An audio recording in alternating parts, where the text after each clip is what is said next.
Bonsoir à tous, bienvenue sur i24 News, c'est l'heure de votre journal du sport. Aujourd'hui, un programme riche en performance, surtout en tennis, vous allez le voir. On y va, on est parti.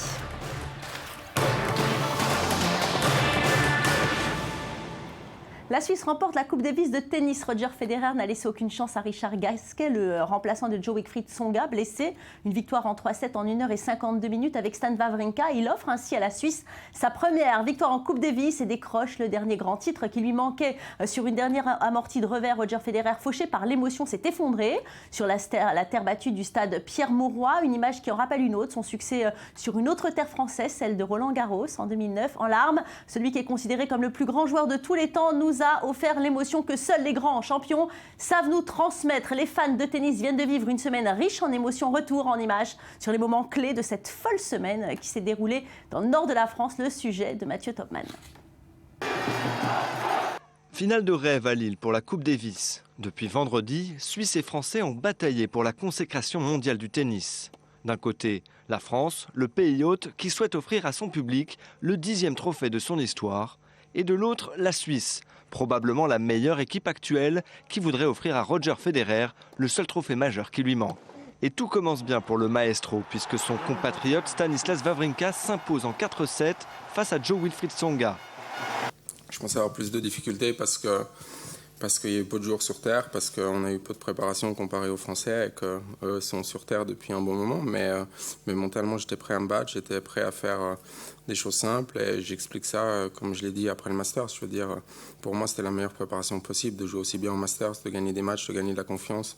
Quand mon jeu et la confiance est là, le changement sur Terre se fait en 2 jours et aujourd'hui, je l'ai prouvé que voilà, la confiance est là et que sur le terrain, je suis plus fort que lui. Mieux préparé, plus frais physiquement, le Français a pourtant été dominé dans tous les compartiments de jeu. Une grosse déception donc, d'autant plus que Tsonga n'a pas reçu l'appui escompté du public. Sur la présentation des équipes, ils applaudissent plus Stan que nous, ils applaudissent plus Roger que nous. Et finalement, on entend pratiquement plus les Suisses que les Français dans le stade. Alors c'est un peu dur. Si les supporters français semblaient s'être endormis, Gaël Monfils a tout fait pour les réveiller. Sliderman a offert l'une des plus belles performances de sa carrière en s'imposant en 3-7 sur Roger Federer, 6-1, 6-4, 6-3. Rapide, puissant, précis, Monfils a fait état de toute sa palette technique pour mettre le numéro 2 mondial à genoux.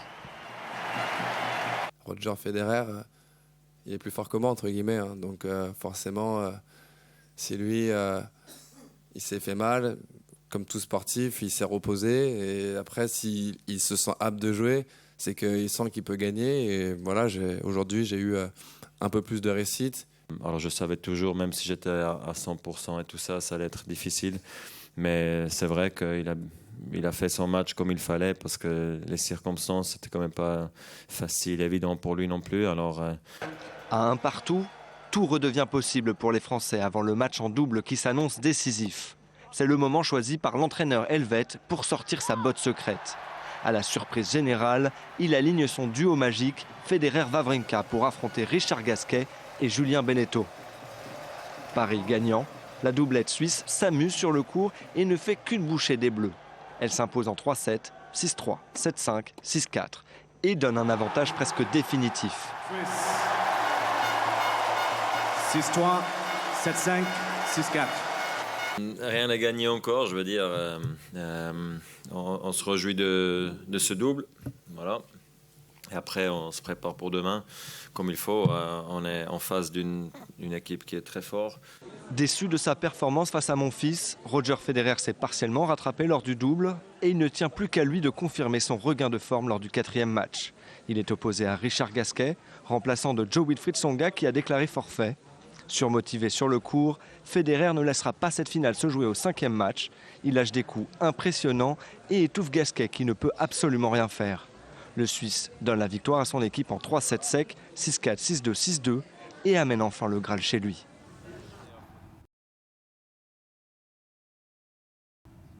Les Formule 1 avec le Grand Prix d'Abu Dhabi à la nuit tombée, c'est Hamilton qui a été couronné. Une magnifique course. Lewis Hamilton parti deuxième. Il a pris le meilleur sur Rosberg. Le Britannique a assuré, mais Rosberg est resté proche. Seul problème, l'Allemand a été victime d'un souci mécanique au 26e tour. Conclusion, il s'effondre. Hamilton, quant à lui, savoure son deuxième titre de champion du monde. 7 ans après sa dernière couronne, il signe ainsi sa 11e victoire de la saison en devançant les Williams de Bottas et de Massa. Ça fait 41 ans depuis Stewart qu'un Britannique n'était pas devenu double champion du monde.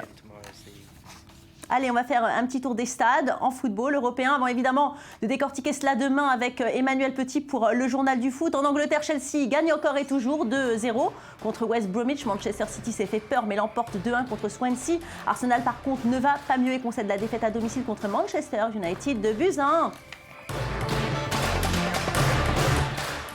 Et direction le sud à présent pour le championnat d'Espagne. Les trois grands ont remporté leur rencontre avant d'affronter une semaine de Ligue des Champions. L'Atlético Madrid gagne 3-1 contre Malaga. Le Real Madrid s'impose 4-0 à Eibar avec un doublé de Cristiano Ronaldo. Messi lui a répondu aussi sèchement avec un triplé. Lors de la victoire du Barça contre Séville, 5-1. L'Argentin devient ainsi le meilleur buteur de l'histoire de la Liga avec 253 buts.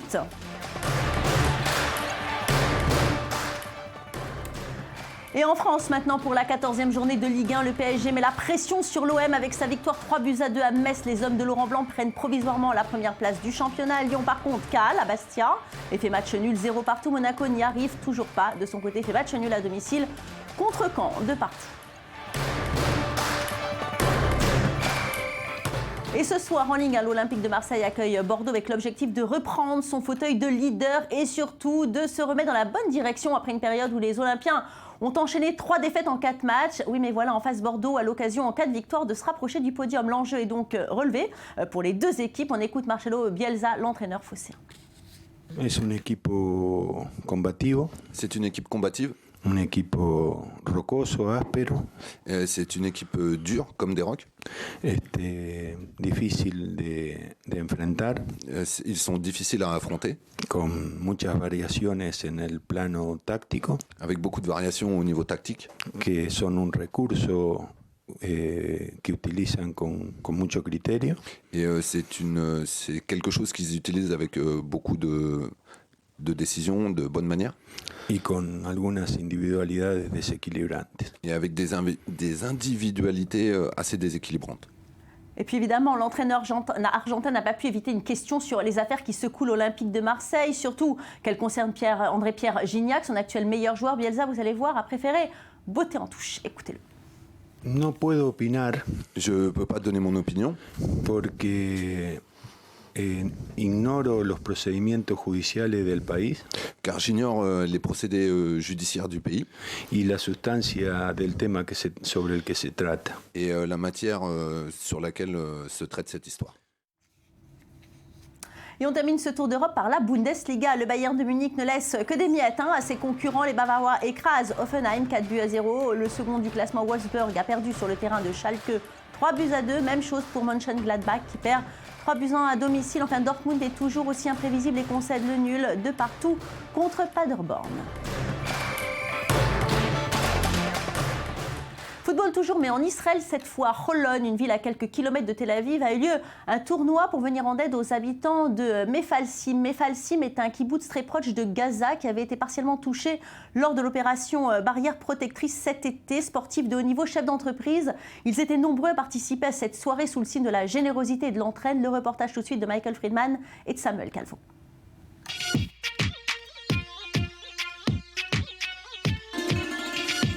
Le football a toujours été un outil efficace pour effacer les différences. Ce magnifique sport continue de montrer son potentiel pour fédérer et réunir les gens. Un bel exemple nous vient tout droit de Tel Aviv. L'opération Bordure Protectrice de l'été dernier a beaucoup marqué les habitants proches de la bande de Gaza. Le kibboutz Mefalsim dans le sud d'Israël, situé à 2 km de la frontière avec Gaza, a été l'un des endroits les plus affectés par ce conflit. Beaucoup sont encore choqués par les pluies de roquettes. Malgré les difficultés pour recréer du lien, des organisations telles que Mifalot ont réussi à recréer des événements uniques en leur genre. Tout l'argent qui a été récupéré lors de cette initiative est partie intégrante d'un programme encore plus gros qui vise à aider tous les habitants à proximité de la bande de Gaza. De grandes stars sont présentes pour assister à ce tournoi, de nombreux joueurs de football et même des anciennes stars du ballon rond, tels que Nir Levin. L'ancien attaquant a même fait une démonstration sur le terrain. Malgré son âge, il est toujours très à l'aise balle au pied et a même marqué un super but.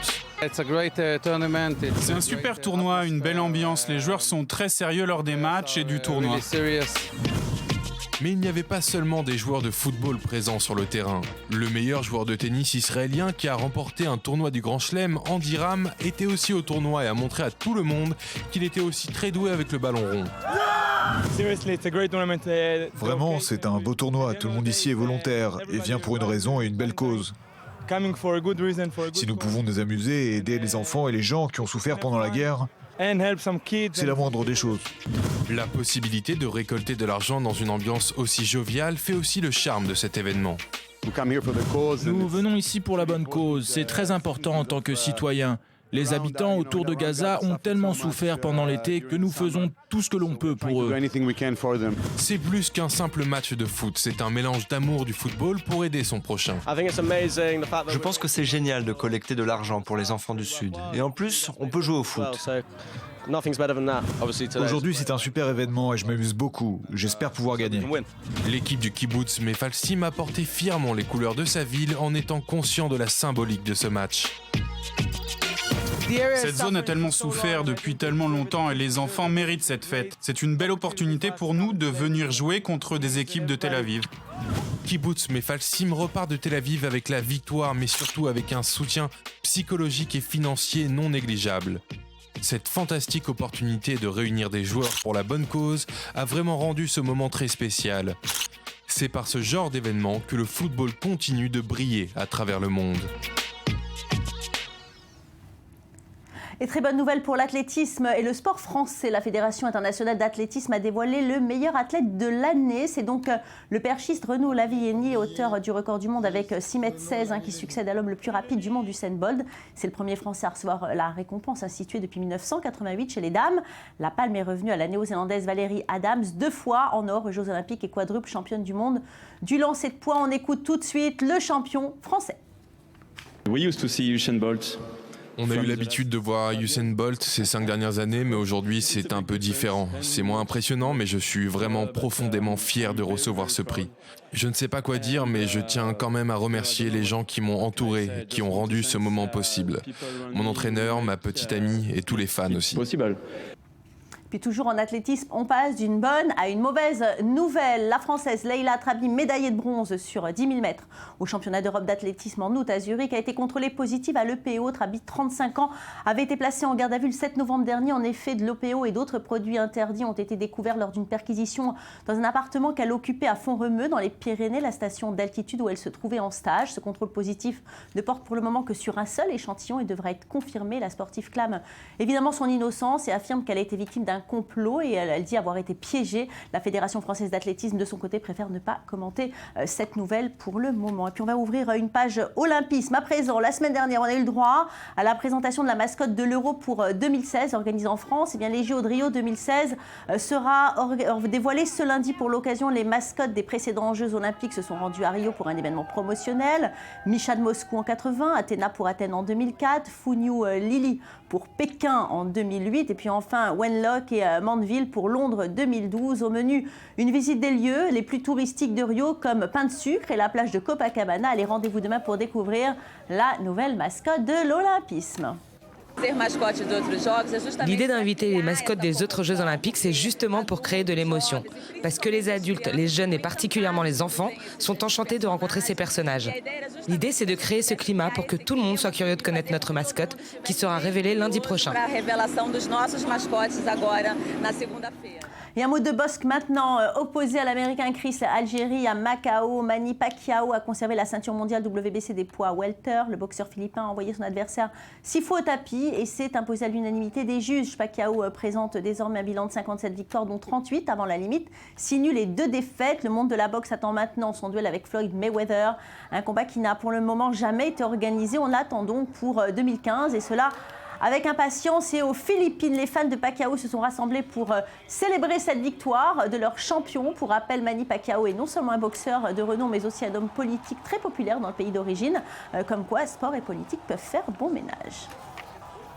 Et puis sport mécanique à présent, alors que le tracé du Paris-Dakar 2015 a été présenté la semaine dernière. Les 144 voitures engagées dans la course sont embarquées ces 2 derniers jours du Havre, direction Buenos Aires pour le départ prévu le 4 janvier prochain. C'est la 7e fois que le Dakar traverse l'Atlantique pour une édition latino du rallye Automoto. Il traversera 3 pays, je vous le rappelle, l'Argentine, le Chili et la Bolivie, près de 9000 km.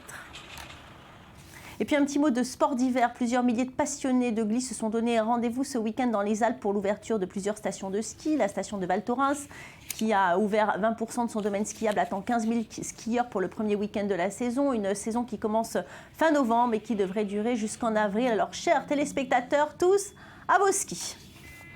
Bien voilà, c'est fini pour aujourd'hui. Merci à vous tous de nous avoir suivis. On se retrouve demain pour encore plus de sport, même heure, même chaîne. En attendant, ne zappez pas, l'info continue, c'est sur i24 News. Et n'oubliez pas, notre site internet est disponible pour vous 24 h sur 24 si vous avez envie de nous revoir. À demain.